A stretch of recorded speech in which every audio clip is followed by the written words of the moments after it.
أشرقت نفسي بنور من فؤادي حينما رددت يا رب العباد وانتشت الحمد لله نحمده ونستعينه ونستغفره ونؤمن به ونتوكل عليه ونعوذ بالله من شرور أنفسنا ومن سيئات أعمالنا من يهده الله فلا مضل له ومن يضلله فلا هادي له ونشهد أن لا إله إلا الله وحده لا شريك له ونشهد أن سيدنا ومولانا محمدا عبده ورسوله أرسله إلى كافة للناس بشيرا ونذيرا وداعيا إلى الله بإذنه وسراجا منيرا أما بعد فأعوذ بالله من الشيطان الرجيم بسم الله الرحمن الرحيم وعاشروهن بالمعروف فإن كرهتموهن فعسى أن تكرهوا شيئا ويجعل الله فيه خيرا كثيرا صدق الله العلي العظيم وصدق رسوله النبي الحبيب الكريم ونحن على ذلك لمن الشاهدين والشاكرين والحمد لله رب العالمين. اللهم صل على محمد وعلى آل محمد كما صليت على إبراهيم وعلى آل إبراهيم إنك حميد مجيد. اللهم بارك على محمد وعلى آل محمد كما باركت على إبراهيم وعلى آل إبراهيم إنك حميد مجيد. رب اشرح لي صدري ويسر لي أمري واحلل عقدة من لساني يفقهوا قولي.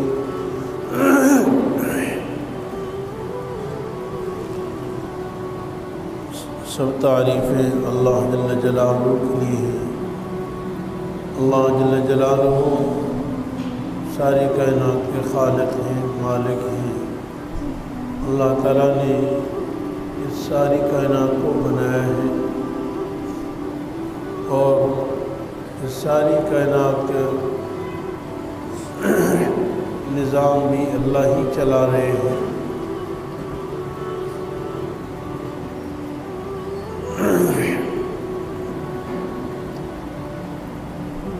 انسان کے لیے زندگی گزارنے کا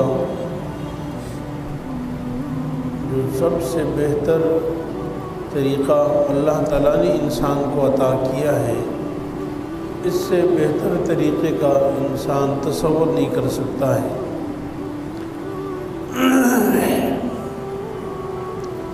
اور خصوصاً اس میں جو کمزور طبقات ہیں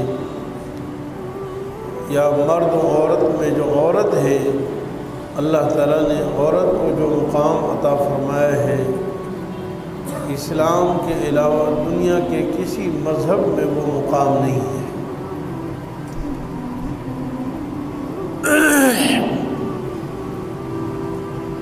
مارچ کے مہینے میں گزشتہ سال 8 مارچ اور پھر اس سال 8 مارچ میں دنیا بھر میں اور خصوصاً ہمارے پاکستان میں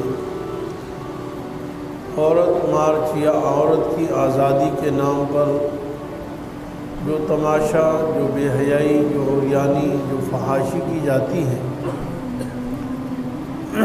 وہ ہمارے سامنے ہے. اس لیے آج میں کچھ اس کے بارے میں گفتگو کرنا چاہتا ہوں. جہاں تک عورت کے حقوق کی بات ہے، عورت کی آزادی کی بات ہے، میرے عزیز بھائیوں، اسلام نے عورت کو جو حقوق دیے ہیں دنیا کے کسی مذہب میں وہ حقوق نہیں ہیں. تصور بھی نہیں کیا جا سکتا آج پوری دنیا میں عورت کو آزادی کے نام پر یا آزادی کے دل فریب نعرے کے نام پر عورت کو ذلیل کر رہے ہیں، عورت کو در بدر رسوا کر رہے ہیں، عورت کو مادر پدر آزاد کرنا چاہتے ہیں، عورت کو غلامی کی زندگی میں لانا چاہتے ہیں۔ اسلام نے عورت کو گھر کی ملکہ بنایا ہے۔ سب سے پہلے میرے عزیز بھائیوں، دیکھیے اس دنیا میں صبح سے لے کر شام تک اور شام سے صبح تک، پیدائش سے لے کر موت تک، انسان کو جس چیز کی سب سے زیادہ فکر لاحق ہوتی ہے، جس کے لیے آج سارے بازار، ساری منڈیاں، سارے فیکٹریاں، سارے کارخانے، ساری دکانیں، ساری کی ساری زمینیں، صحرا ہوں یا دریا یا نشیب کے علاقے ہوں یا پہاڑی علاقے ہوں، وہ آباد ہیں، وہ ایک ہی تگ و دو ہے، محنت ہے، وہ ہے معاش کی محنت۔ انسان کا اس دنیا میں جینا اللہ تعالیٰ نے معاش پر موقوف کیا ہے۔ اس لیے اللہ تعالیٰ نے قرآن کریم میں انسان کی تخلیق کا بھی بیان فرمایا ہے، مما خلق مما دافق۔ انسان کو سوچنا چاہیے کہ پیدا کس سے ہوا ہے، ایک نطفے سے پیدا ہوا۔ اور دوسری چیز اللہ تعالیٰ نے فرمایا فَلْيَنظُرِ الْإِنسَانُ إِلَىٰ طَعَامِهِ أَنَّا صَبَبْنَا الْمَاءَ صَبًّا ثُمَّ شَقَقْنَا الْأَرْضَ شَقًّا فَأَنبَتْنَا فِيهَا حَبًّا وَعِنَبًا وَقَضْبًا وَزَيْتُونًا وَنَخْلًا وَحَدَائِقَ غُلْبًا وَفَاكِهَةً وَأَبًّا۔ اللہ تعالیٰ فرماتے ہیں کہ انسان کو دیکھنا چاہیے ہم نے اس کے لیے رزق کا کیسے انتظام کیا ہے۔ ہم نے آسمان سے پانی برسایا، زمین کے اندر ہم نے دانہ ڈلوایا اور اس دانے کو ہم نے نکالا، اور اس سے کھجوریں پیدا کی، انگور پیدا فرمائے، زیتون پیدا فرمائے، ترکاریاں پیدا کی، پھل اور میوے ہم نے اس سے بنائے، اور سبزہ ہم نے اسی سے اگایا جو تمہارے لیے بھی غذا ہے اور تمہارے جانوروں کے لیے بھی غذا ہے۔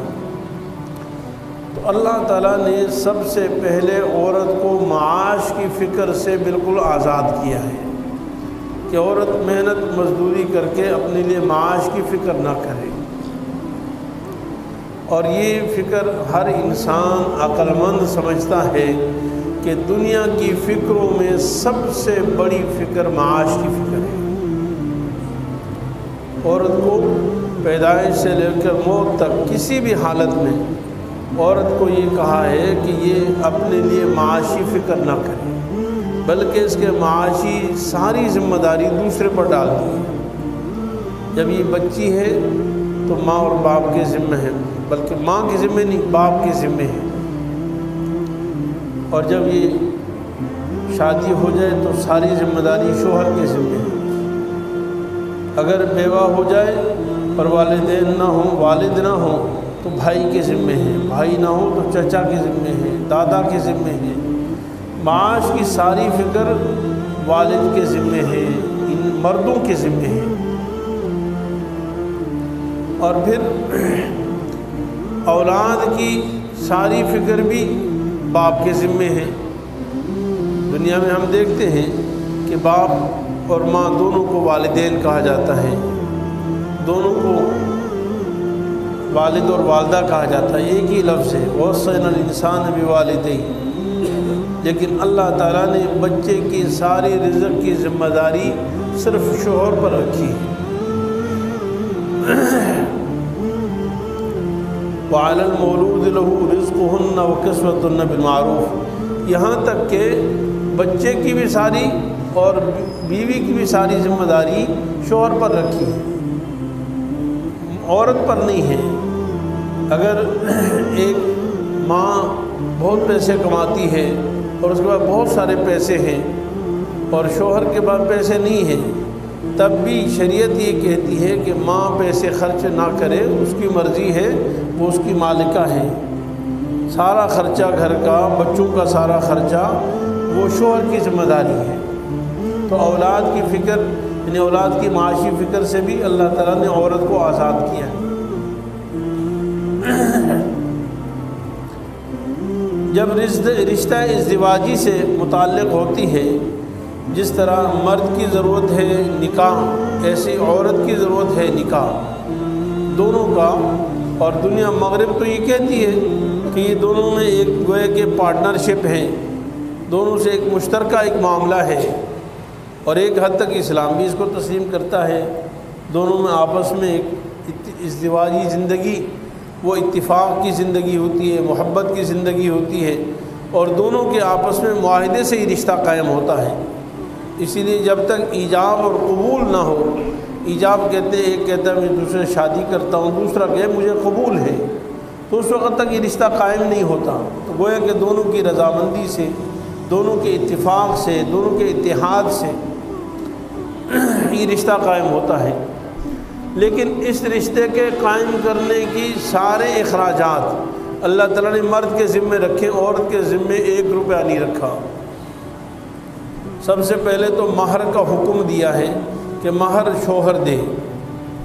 اگر پارٹنرشپ ہے، برابری کی سطح پر ہے، تو اس صورت میں مہر نہیں ہونا چاہیے۔ عقل کا تقاضا یہ ہے کہ مہر کس چیز کا، جس طرح آج ایک رشتے سے منسلک مرد ہو رہا ہے، اس کو ایک خوشی مل رہی ہے، اس کو ایک نیا گھر مل رہا ہے، ایک نئی زندگی مل رہی ہے، آگے اس کے لیے اولاد ہو رہی ہے، تو یہ ساری ضرورت تو عورت کی بھی، اس کو بھی تو سارا نیا رشتہ مل رہا ہے، ایک نئی زندگی مل رہی ہے، اس کو ایک شوہر جیسا سہارا مل رہا ہے، اس کا ایک سایہ، اس کو یعنی ثمردار پھلوں والا ایک سایہ مل رہا ہے، محبت و شفقتوں والا اس کو شوہر مل رہا ہے۔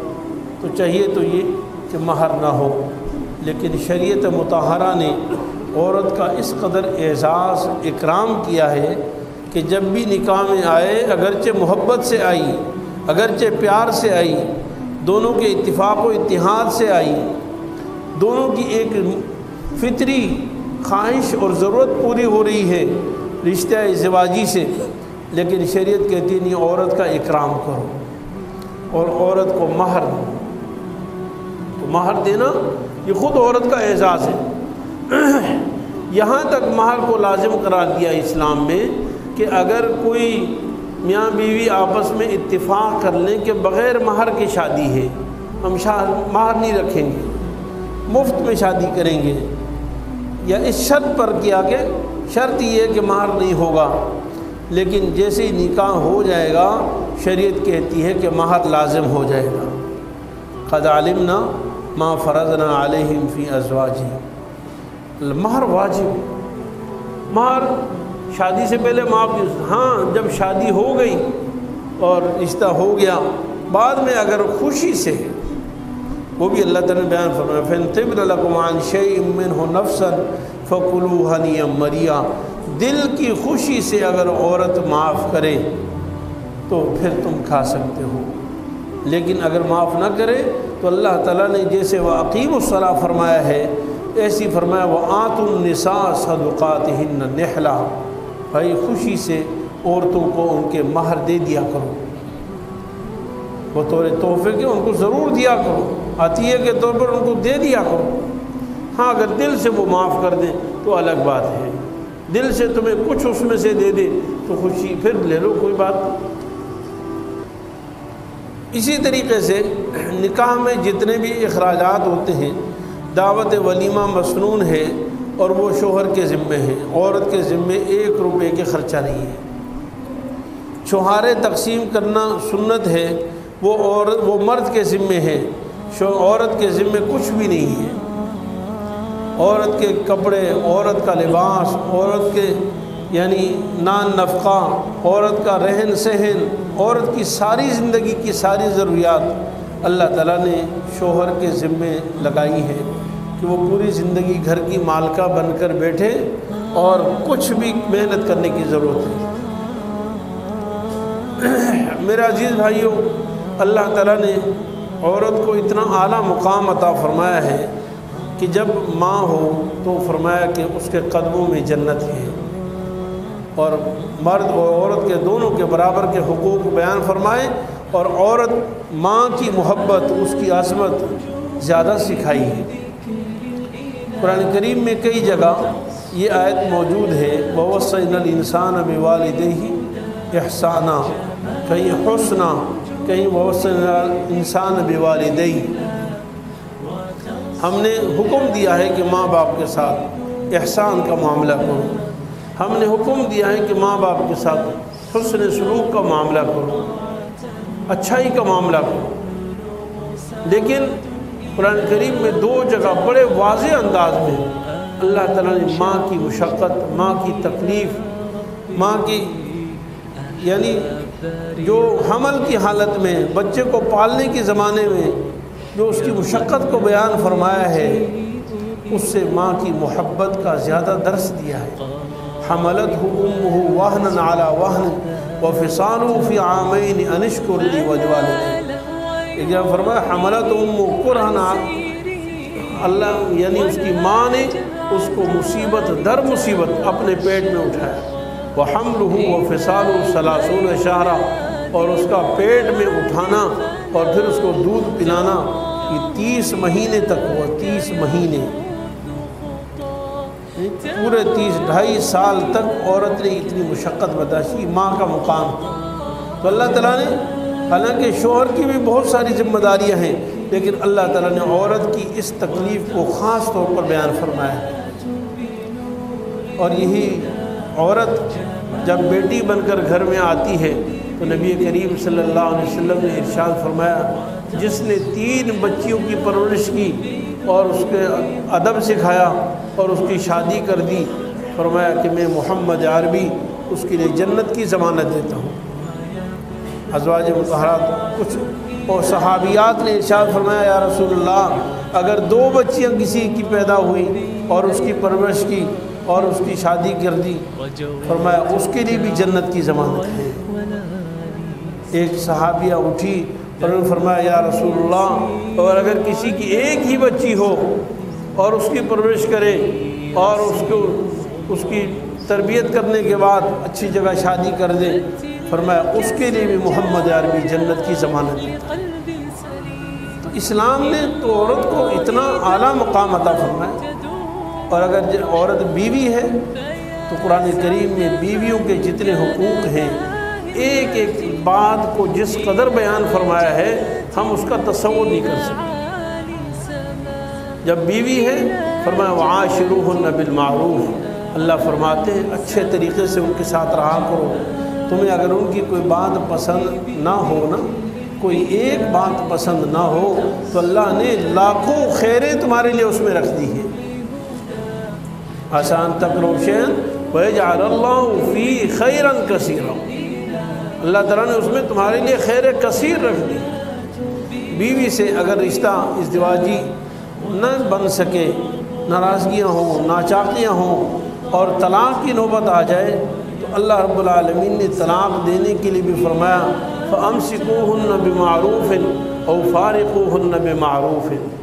دیکھو بیویوں کو رکھنا ہے تو بھی پیار و محبت سے رکھنا ہے، اور اگر ان کو جدا کرنے کی نوبت ابھی آ جائے تو پھر محبت سے ان کو جدا کرنا ہے۔ جس طرح تعلق سے، جس طرح محبت سے، اتفاق و اتحاد سے گھر لائے تھے، اب گھر سے رخصت کرتے ہوئے ذلیل کر کے نہیں، برا بھلا کہتے ہوئے نہیں، ان کو لان تان کے ساتھ نہیں، بلکہ تحفے تحائف کے ساتھ وَمَتِّعُوهُنَّ وَسَرِّحُوهُنَّ سراحًا جمیلا۔ اتنا پیار، اتنی محبت کسی مذہب میں نہیں مل سکتی۔ اللہ تعالیٰ فرماتے ہیں جب تم نے ان کو طلاق دے ہی دی تو ان کو نفع دو، ان کو تحفہ دو، ان کو گفٹ دو، ان کو جوڑے دو، اور ان کو چھوڑو سراحً جمیلا، انتہائی پیار و محبت سے۔ فرمایا کسی عورت کو صرف ظلم و ستم کے طور پر اپنے نکاح میں مت رکھو۔ اگر گھر نبھاتا ہے، اللہ کے حدود پورے ہوتے ہیں۔ اللہ کے حدود کیا؟ عورت کے حقوق، مرد کے بھی حقوق ہیں اور عورت کے بھی حقوق ہیں۔ فرمایا وَلَهُنَّ مِثْلُ الَّذِي عَلَيْهِنَّ بِالْمَعْرُوفِ، عورتوں کے بھی ایسے حقوق ہیں جیسے مردوں کے عورتوں پر حقوق ہیں، دونوں کے حقوق ہیں، اور ان دونوں کے حقوق کے پورے کرنے کو اللہ نے حدود اللہ سے تعبیر فرمایا۔ حدود اللہ، اللہ کی حدود ہیں۔ اور فرمایا وَمَن يَتَعَدَّ حُدُودَ اللَّهِ فَأُولَٰئِكَ هُمُ الظَّالِمُونَ، جو اللہ کی حد کو پار کر دے گا وہ ظالم ہوگا۔ جو اللہ کی هو يَتَعَدَّ حُدُودَهُ يُدْخِلْهُ نَارًا خَالِدًا، جو اللہ کے حدود کو پار کرے گا وہ جہنم کی آگ میں جلے گا۔ جو اللہ کی حدود کو پار کرتا ہے اس میں کوئی عقل نہیں ہے۔ اللہ تعالیٰ فرماتے ہیں جب تم ان بیویوں کے ساتھ اگر تمہارا نباہ نہیں ہوتا تو پھر طلاق دے دو، اگر نباہ نہیں ہوتا کسی بھی صورت میں پھر چھوڑ دو۔ لیکن فرمایا کہ وَلَا تُمْسِكُوهُنَّ ضِرَارًا لِتَعْتَدُوا وَمَن يَفْعَلْ ذَلِكَ فَقَدْ ظَلَمَ نَفْسَهُ۔ بعض لوگ کہتے ہیں جی میں اس کو تو ستاؤں گا، اس کو سبق سکھاؤں گا۔ اللہ فرماتے ہیں نہیں، سبق نہیں سکھانا، اللہ کی بندیوں کو تنگ نہیں کرنا، ان کو تکلیف دینے کے لیے ان کو مت روکو۔ اور پھر فرمایا وَمَن يَفْعَلْ ذَلِكَ فَقَدْ ظَلَمَ نَفْسَهُ، جو بیویوں پر ایسا ظلم کرے گا اس نے اپنے اوپر ظلم کیا ہے۔ وَلَا تَتَّخِذُوا آيَاتِ اللَّهِ هُزُوًا، فرمایا اللہ کی آیتوں کو مذاق مت بناؤ۔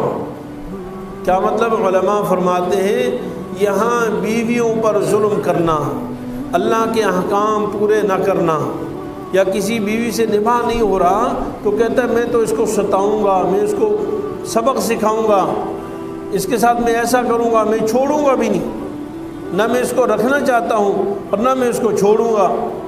ایسی حالت کو اللہ فرماتے ہیں کہ اس کو اللہ کی آیات، شریعت مطہرہ، قرآن مقدس کا مذاق مت بناؤ، اس کو ٹھٹھا مت بناؤ۔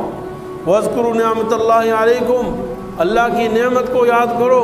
وَمَا أَنزَلَ عَلَيْكُم مِّنَ الْكِتَابِ وَالْحِكْمَةِ، اللہ نے تمہیں دین دیا ہے، کتاب عطا فرمائی، حکمت اور دانائی کی سمجھداری کی باتیں عطا فرمائی، اس پر عمل کرو۔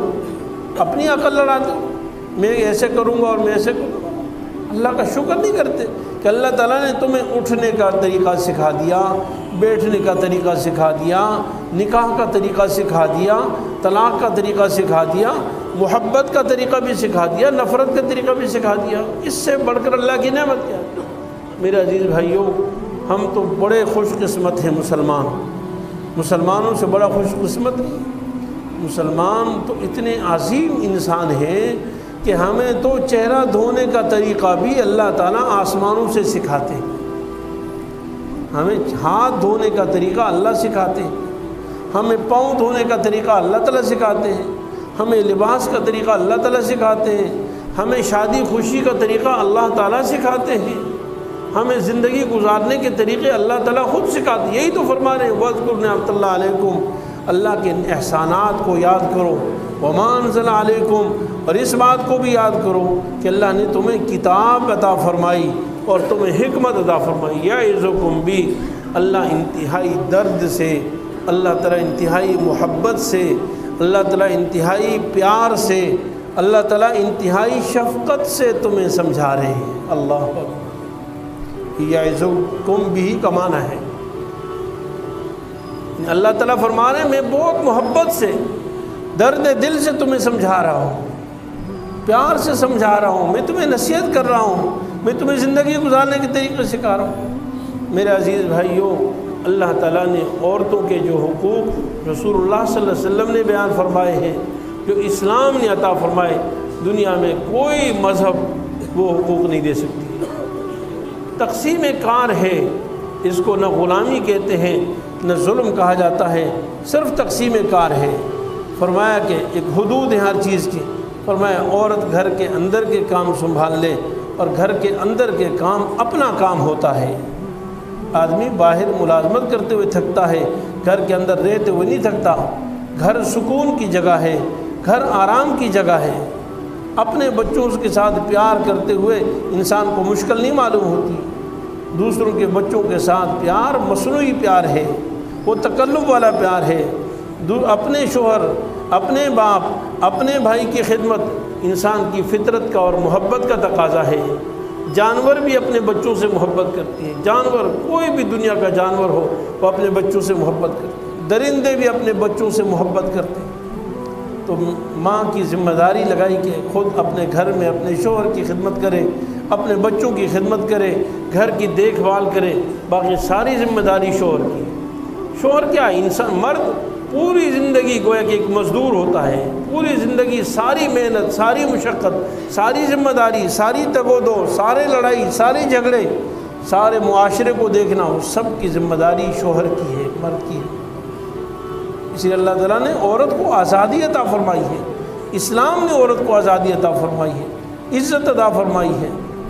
جب عورت باہر نکلے گی تو اس کو باہر کی ساری مشقتیں برداشت کرنی پڑیں گی، تکلیفیں بھی ہوں گی، دھکے بھی ہوں گے، لڑائیاں بھی ہوں گی، جھگڑے بھی ہوں گے، گالیاں بھی ہوں گی، ڈانٹ ڈپٹ بھی ہوگی، کیونکہ جب باہر نکلتا ہے تو باہر باپ نہیں ہوتا، باہر ماں نہیں ہوتی، باہر رشتہ دار نہیں ہوتے، باہر باپ بیٹا نہیں ہوتا، باہر بھائی نہیں ہوتا، اس کے لیے تو ایک عام انسان کی حیثیت سے مالک ہے تو وہ نوکر کی حیثیت سے دیکھے گا، وہ چپڑاسی کی حیثیت سے دیکھے گا، وہ مزدور کی حیثیت سے دیکھے گا، اور اس کو کہنا کہ میں شام کو تمہیں پیسے دیتا ہوں، 5 گالیاں بھی دے گا۔ اور یہی ہو رہا ہے آج جس معاشرے میں عورت کو یہ ورگلایا جا رہا ہے کہ تم آزاد ہو اور باہر جاؤ۔ اس نے کیا دیا عورت کو؟ اس نے عورت کو آفس کا نوکر بنا دیا، اس نے فیکٹریوں میں ملازم بنا دیا، اس نے روڈ ماڈل بنا دیا، اس نے عورت کو ذلیل و خوار کر دیا ہے۔ اس نے عزت دیکھیے میرے عزیز بھائیوں، فطری طور پر اللہ تعالیٰ نے مرد اور عورت کا جوڑا بنایا ہے، اور فطری طور پر جسمانی طور پر دونوں میں فرق رکھا ہے۔ جب جسمانی طور پر فرق ہے تو اس کے حقوق کے اعتبار سے بھی یقیناً فرق ہونا چاہیے۔ دیکھیے میرے پاؤں کا جوتا الگ ہے، آپ دوسرے بھائی کے پاؤں کا جوتا الگ ہے، تو جب میرے دونوں کے پاؤں الگ الگ ہیں تو جوتے بھی الگ ہی ہونے چاہیے نا۔ اب میں کہوں کہ نہیں میرا پاؤں کا جوتا بھی وہی ہوگا، دوسرے کے پاؤں کا جوتا بھی، یہ تو بیوقوفی کی بات ہے، اس کو دنیا کا کوئی انسان بھی نہیں مانتا۔ میرا جسم قد کاٹ الگ ہے، مجھے الگ کپڑا چاہیے اور آپ کو الگ کپڑا چاہیے، مجھے الگ سائز کی ٹوپی چاہیے، آپ کو الگ سائز کی ٹوپی چاہیے۔ اگر دونوں کی سائز کی ایک ہی ٹوپی ہوگی تو یقیناً کسی نہ کسی کے لیے نقصان دہ ہوگی، یا دونوں کے لیے بیکار ہوگی، کسی کے کام کی نہیں ہوگی۔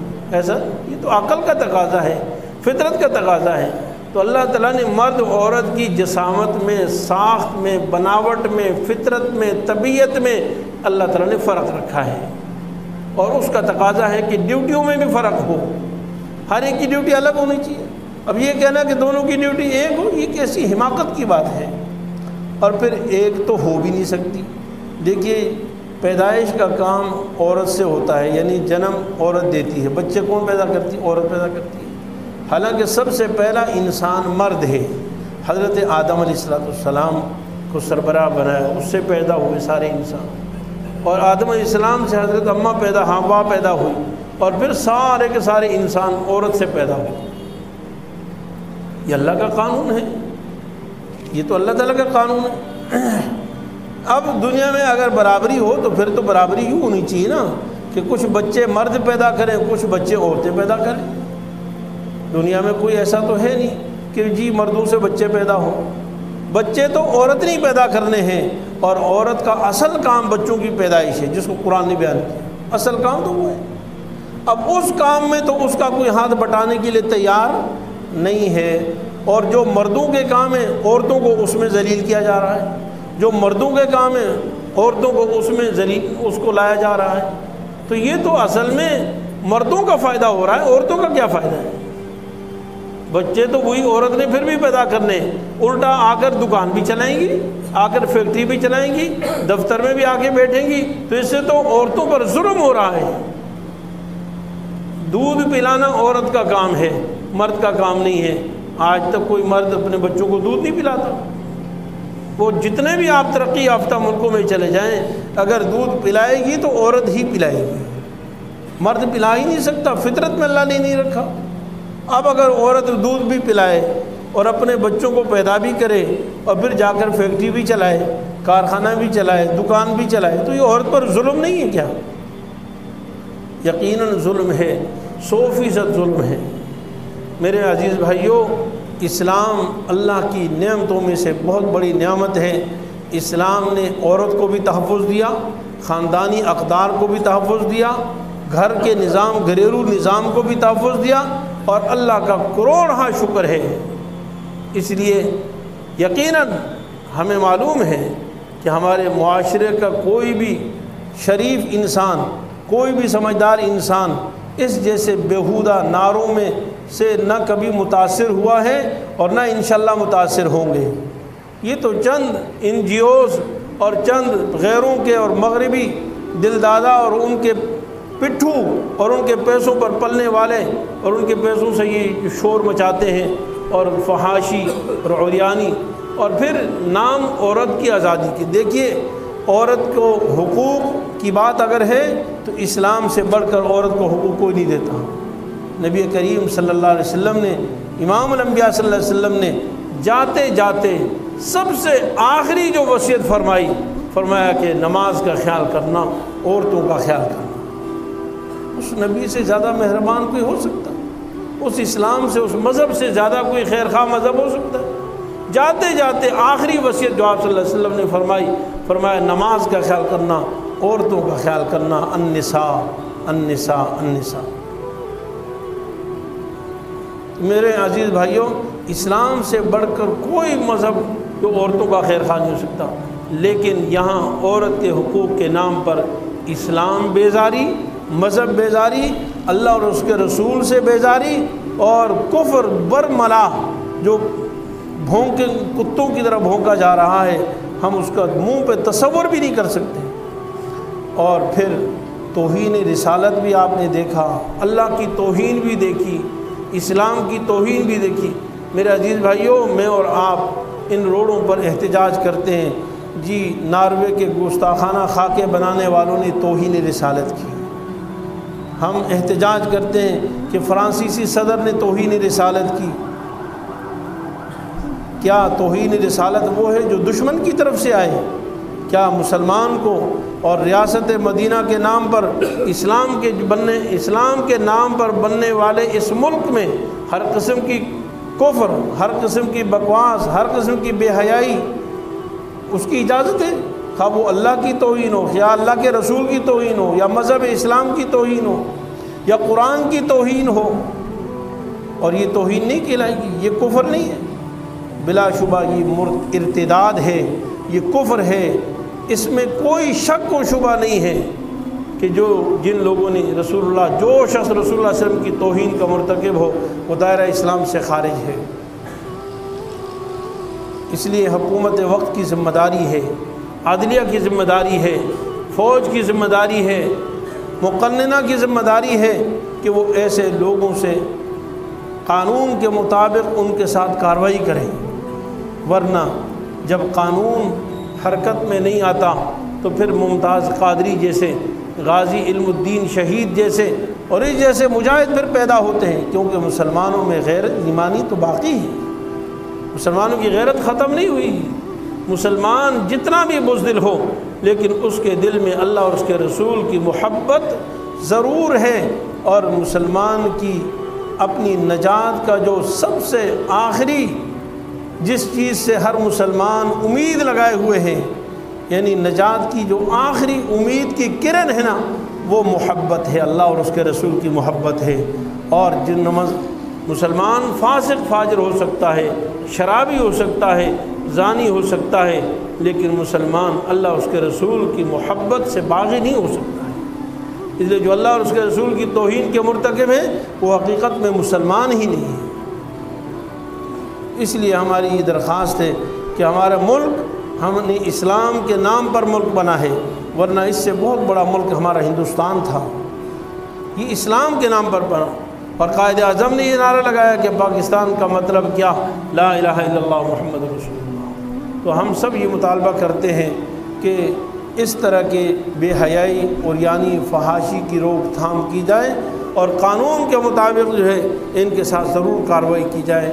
اللہ تعالی ہمارے ایمان کی، ہمارے اسلام کی، ہمارے مذہب کی، ہماری مذہبی روایات کی، خاندانی اقدار کی اللہ تعالی حفاظت فرمائے، اور رہتی دنیا تک، قیامت تک اللہ تعالی ہمیں شرافت، عفت اور پاک دامنی والی زندگی ہمیں بھی ہماری ماؤں اور بہنوں کو بھی عطا فرمائے۔ اسلام نے جو تحفظ عطا فرمایا اللہ اس کو باقی جاری و ساری رکھے۔ وآخر دعوانا الحمدللہ رب العالمین۔